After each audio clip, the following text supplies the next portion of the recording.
Hari Raya Imlek menjadi momentum yang baik dalam berbagi kasih bersama umat sedharma. Dalam menjaga silaturahmi dan kebersamaan umat beragama, Yayasan Sosial CCI bersama SMK Penerbangan Cakra Nusantara melakukan safari Imlek 2018 di beberapa kelenteng dan vihara yang ada di Denpasar dan juga Badung. Adapun vihara atau kelenteng yang dikunjungi diantaranya Vihara Satya Dharma Benoa, Gria Konco Dwi Payana Tanah Kilap, Vihara Dharma Salakuta, dan tempat ibadat Tri Dharma Chow Phuc Miao Denpasar. Putu Yuliana selaku perwakilan Yayasan Sosial CCI mengatakan bahwa tujuan utama safari Imlek 2018 ini adalah untuk berbagi kebersamaan dan kedamaian dengan berbagi sarana persembahyangan bagi umat sedharma. Sarana tersebut diharapkan dapat menunjang serangkaian acara Hari Raya Besar Imlek hingga Cap Gomeh bulan Maret nanti. Adapun sarana persembahyangan yang diberikan adalah sarana utama seperti dupa, kertas emas, lilin serta minyak lilin, dan air mineral. Sarana persembahyangan ini diharapkan dapat bermanfaat bagi seluruh umat yang ingin melakukan persembahyangan pada kelenteng atau vihara.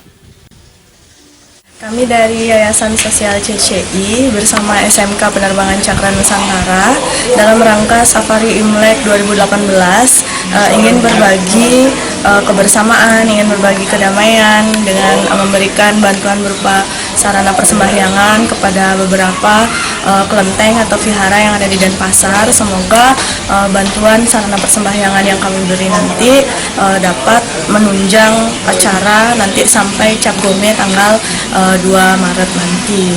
Sementara itu, Wakil Ketua Pengelola Tempat Ibadat Tri Dharma, TITD Chow Phuc Miao Kargo Denpasar menyatakan bahwa pihak pengelola mengucapkan terima kasih yang sebesar-besarnya bagi Yayasan Sosial CCI karena ini merupakan sinergi yang bagus dalam mempererat hubungan, baik secara organisasi keumatan kepada tempat ibadat ini. Kedepan diharapkan sinergi ini berjalan lebih baik, terus-menerus dan berlanjut. Dirinya juga mendoakan agar SMK Penerbangan Cakra Nusantara dan Yayasan Sosial CCI bisa lebih maju dan sukses serta mewujudkan harapan besar bangsa ini.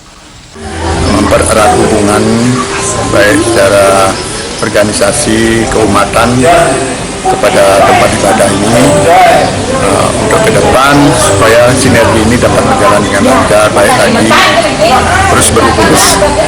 Harapan kami semoga Tuhan Maha Besar maupun para dewi, para dewa yang ada di tempat ibadah Chow Phuc Miao ini memberkati SMK penerbangan ini supaya bisa lebih maju, lebih sukses, dan memberikan harapan yang baik untuk negara dan bangsa ini. Demikian, semoga menjadi kesuksesan yang rahayu. Ditambahkannya, semoga kegiatan yang dilakukan oleh Yayasan CCI ini membawa hikmah agar semua umat ikut berbuat kebajikan, sehingga menimbulkan dampak yang positif dan menumbuhkan rasa kebersamaan dan jiwa sosial. Tim Liputan Bali.